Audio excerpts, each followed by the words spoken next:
जब सूर्यदेव ने विश्वकर्मा देव की पुत्री देवी संज्ञा के साथ विवाह रचाया। पर विवाह के बाद सूर्यदेव जब भी देवी संज्ञा के समीप आते तो देवी संज्ञा सूर्यदेव के तेज को सहन नहीं कर पाती। समय यूं ही बीतता गया और फिर कुछ वर्षों के बाद देवी संज्ञा ने वैवस्वत मनु, यमराज और यमुना जैसे तेजस्वी संतानों को जन्म दिया। पर अक्सर संज्ञा सूर्यदेव के तेज से परेशान ही रहती और एक दिन देवी संज्ञा ने फैसला किया कि वह सूर्यलोक से काफी दूर जाकर तपस्या कर सूर्यदेव के तेज को झेलने योग्य बनेंगी, तभी सूर्यलोक वापस लौटेंगी। पर उन्हें अपने नवजात संतानों की भी देखरेख करनी थी और साथ ही देवी संज्ञा चाहती थी कि उनके सूर्यलोक छोड़ने की बात सूर्यदेव को पता न चले। फिर देवी संज्ञा ने अपने सिद्ध से अपने ही जैसी दिखने वाली खुद की छाया प्रकट की और उनका नाम संवर्णा रखा और उन्हें सारी जिम्मेदारी सौंप कर तपस्या करने किसी अज्ञात वास पे निकल पड़ी। इसके बाद सूर्यदेव जब भी अपनी पत्नी के समीप आते तो उनके तेज से देवी संवर्णा यानी कि देवी छाया पे उनके तेज का कोई असर न होता और दोनों खुशी खुशी अपने मिलन का आनंद उठा लेते। सूर्यदेव देवी छाया को ही अपनी पत्नी संज्ञा समझते रहे और समय यूं ही बीतता चला गया। फिर धीरे धीरे वैवस्वत मनु, यमराज और यमुना भी बड़े हो गए, जिन्हें कि सूर्यदेव ने उनके काबिलियत के अनुसार उनको अपना अपना कार्यभार सौंप दिया और खुद भी अपने कार्य में व्यस्त रहने लगे, जिससे कि देवी छाया अकेली पड़ गई। जिसके बाद देवी छाया ने महादेव की तपस्या करने का निश्चय किया और फिर महादेव की तपस्या में पूरी तरह से लिप्त हो गई। फिर यूं ही तेज धूप में तपकर भूखे रहकर तपस्या करते करते कई माह बीत गए और साथ ही देवी छाया ने तपस्या करते समय ही गर्भ धारण कर लिया था। और इसी बीच जब महादेव देवी छाया के सम्मुख प्रकट हुए और उनसे अपना वरदान मांगने को कहा, तब देवी छाया ने महादेव से अपने लिए एक असल जीवन का वरदान मांग लिया, क्योंकि वह सिर्फ देवी संज्ञा की एक छाया मात्र थी। दरअसल देवी संज्ञा के एक अरसे से सूर्यलोक वापस न लौटने के कारण अब देवी छाया के अंदर एक असल जीवन पाने की इच्छा जागृत हो चुकी थी। फिर महादेव तथास्तु कहकर अंतर्धान हो गए। फिर कुछ महीनों बाद देवी छाया ने एक दिव्य शिशु को जन्म दिया, पर वह दिव्य शिशु कुपोषित और काले रंग का हुआ, जिसे देख देवी छाया चिंता में डूब गईं। पर कुछ समय बाद उन्होंने खुद के मन को समझा लिया। दरअसल देवी छाया के भूखे प्यासे और कड़ी धूप में तपस्या करने के कारण ही उनके शिशु का रंग काला हुआ। साथ ही इसके पीछे उनके छाया होने का भी प्रभाव उनके शिशु पे ही पड़ा और यह दिव्य काले रंग का शिशु कोई और नहीं बल्कि स्वयं शनिदेव ही थे। फिर देवी छाया शनिदेव का लालन पालन यूं ही करती रहीं और एक दिन सूर्यदेव सूर्यलोक में स्थित अपने महल अपनी पत्नी से मिलने के लिए आए, जहां उनकी पत्नी ने उन्हें पुत्र शनि से मिलवाया और पुत्र शनि को सीधे सूर्यदेव के गोद में रख दिया। पर जैसे ही सूर्यदेव की नजर पुत्र शनि पे गई, वे पूरी तरह से हैरान हो गईं और क्रोधित भी। फिर पुत्र शनि को देवी छाया के गोद में वापस रखते हुए सूर्यदेव ने देवी छाया को बहुत ही धुतकारा। सूर्यदेव ने कहा कि इस शिशु में उनके कोई भी गुण मौजूद नहीं, न ही उनकी तरह तेज, न ही स्वस्थ और न ही रंग रूप, किसी भी प्रकार से ये उनका पुत्र हो ही नहीं सकता।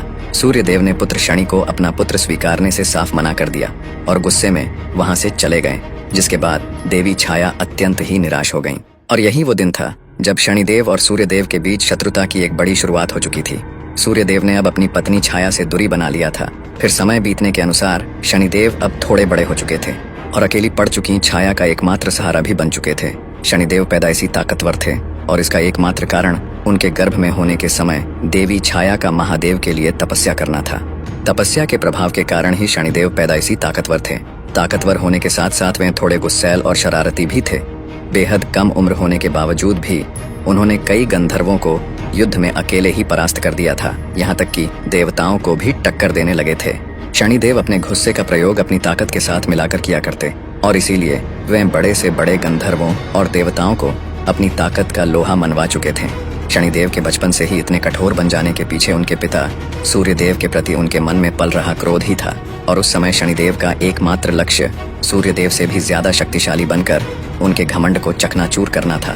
फिर समय जैसे जैसे बीतता जाता, शनिदेव के अंदर सूर्यदेव के प्रति क्रोध और घृणा की भावना उतनी ही बढ़ती जाती और इसी प्रकार शनिदेव अब युवा भी हो चुके थे। फिर देवी छाया ने शनिदेव के दिन पर दिन बढ़ते गुस्से को शांत करने के लिए उनका विवाह चित्ररथ नाम की कन्या से करवा दिया, जो कि परम तेजस्विनी और साध्वी थी। विवाह के बाद शनिदेव सचमुच काफी शांत रहने लगे थे और एक बार जब शनिदेव अपने ध्यान मुद्रा में बैठे हुए थे, तब उनकी पत्नी चित्ररथ ने शनिदेव के सम्मुख पुत्र प्राप्ति की इच्छा व्यक्त की, जिसका शनिदेव ने कोई उत्तर नहीं दिया। तमाम बार अपनी इच्छा व्यक्त करने के बावजूद भी देवी चित्ररथ को शनिदेव की तरफ से कोई जवाब न मिला।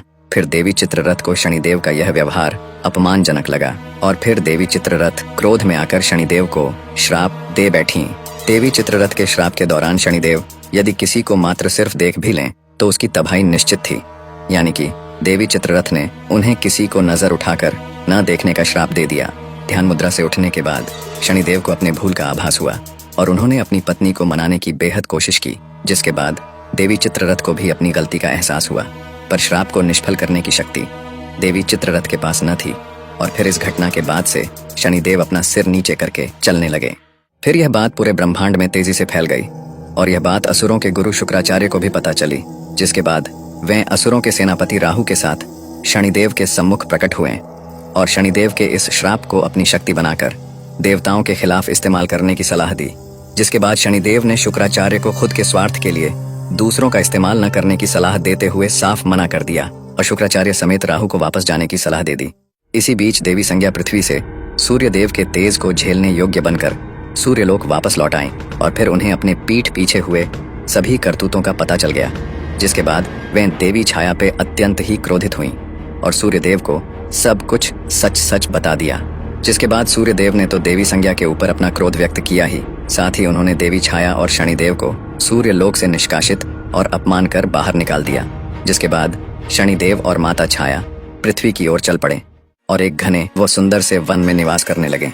वन में रहते रहते शनिदेव की मित्रता काकराज से हुई और इस बेहद खूबसूरत वन में शनिदेव माता छाया के संग खुशी खुशी रहने लगे थे।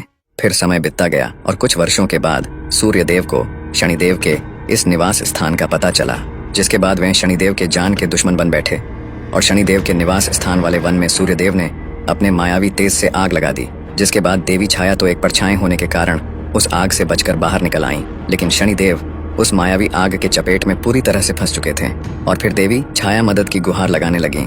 फिर अचानक काकराज ने वन के ऊपर से आकर शनिदेव को अपने पंजों में जकड़कर काफी दूर अपने काकलोक ले गए और फिर काकलोक में आने के बाद काकराज ने शनिदेव को अपनी माता से मिलवाया और काकराज की माता ने शनिदेव को काकलोक में ही रहने की विनती की, जिस पे शनिदेव ने भी सहमति जताई। काकराज की माता ने शनिदेव को अपने पुत्र की तरह लाड़ प्यार से रखा। फिर यूं ही समय बीतता गया और एक दिन यह बात इंद्रदेव को पता चली, जिसके बाद शनिदेव और काकराज की अनुपस्थिति में इंद्रदेव ने काकलोक पे हमला कर दिया, जिसके फलस्वरूप तमाम काक समेत काकराज की माता की मृत्यु हो गई। और फिर जब यह बात शनिदेव और काकराज को पता चली तो वे अत्यंत ही क्रोधित हो उठे और शनिदेव आग बबूला होते हुए अपनी ताकत को जगाते हुए उस ताकत का कुछ हिस्सा काकराज पे समाहित कर उन पे सवार होकर स्वर्गलोक की तरफ प्रस्थान कर बैठे। और यहाँ स्वर्गलोक पे इंद्रदेव समेत सभी देवता नृत्य और सोमरस का आनंद उठा ही रहे थे कि तभी उन्हें दूर से बेहद जोरदार गर्जना भरता हुआ तीव्र गति से सामने आता हुआ काल के समान काक और उस पे सवार शनि नजर आया, जिन्हें देख स्वर्गलोक में भगदड़ मच गई और देवता युद्ध के लिए अस्त्र शस्त्र लिए तैयार हो गए। लेकिन शनिदेव स्वर्ग पे कदम रखते ही अपने तिरछी नजर से देवताओं को तो पहले शक्तिहीन बना दिया, फिर अपने आंखों की तेज रोशनी से उन पे प्रहार कर उन्हें फर्श पे पटक दिया।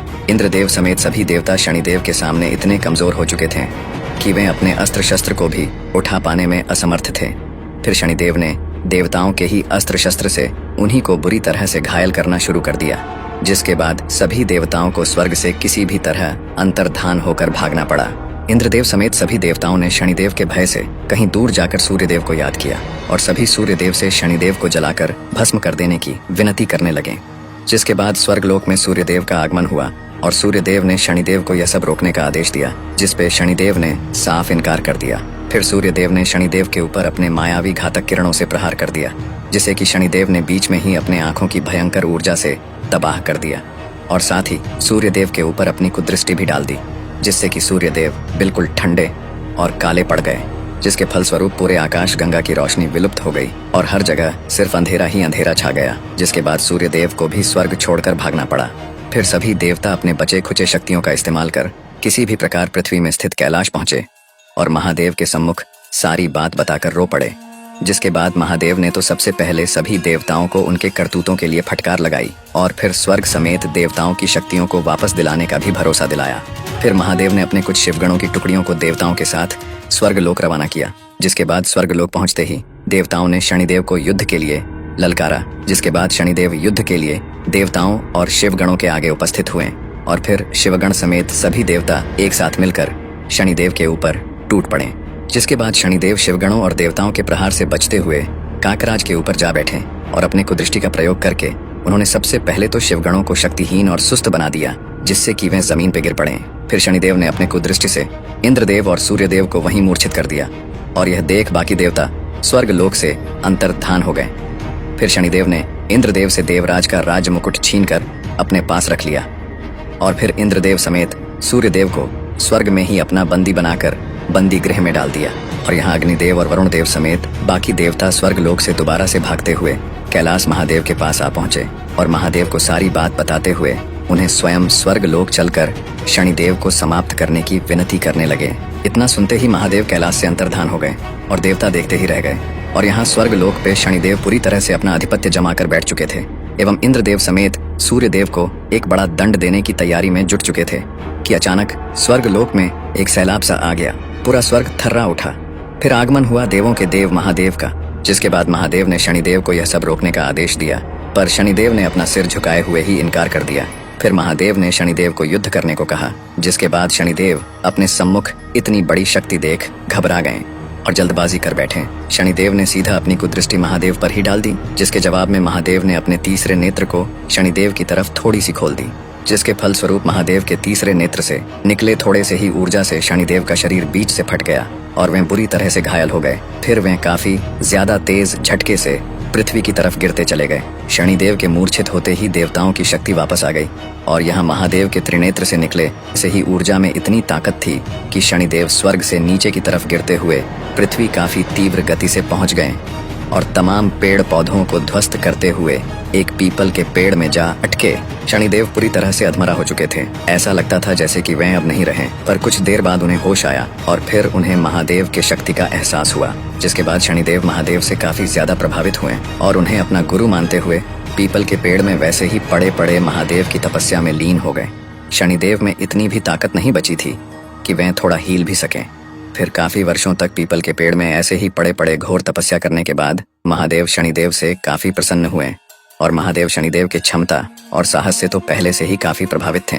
इसलिए उन्होंने शनिदेव को पीपल के पेड़ से अंतर्धान कर सीधे अंतरिक्ष में ला खड़ा कर दिया और पहले जैसे स्वस्थ भी बना दिया। साथ ही महादेव ने शनिदेव को एक दिव्य त्रिशूल भी भेंट किया, जिसके बाद महादेव ने शनिदेव को एक लोक भी भेंट किया, जिसको महादेव ने शनिलोक नाम दिया। और आखिर में महादेव ने समस्त ब्रह्मांड के देवी देवताओं की मौजूदगी में शनिदेव को पूरे ब्रह्मांड का न्यायाधीश घोषित किया, यानी कि न्याय के देवता। और यह देख सूर्यदेव समेत सभी देवताओं को शनिदेव के साथ किए गए क्रूरता को लेकर अपनी गलती का एहसास हुआ। फिर अपनी गलती का पश्चाताप करने के लिए सूर्यदेव पृथ्वी जाकर देवी छाया को सूर्यलोक वापस लेकर आए और खुशी खुशी रहने लगे। दोस्तों वीडियो पसंद आए तो लाइक करके शेयर करें और फॉलो कर लें।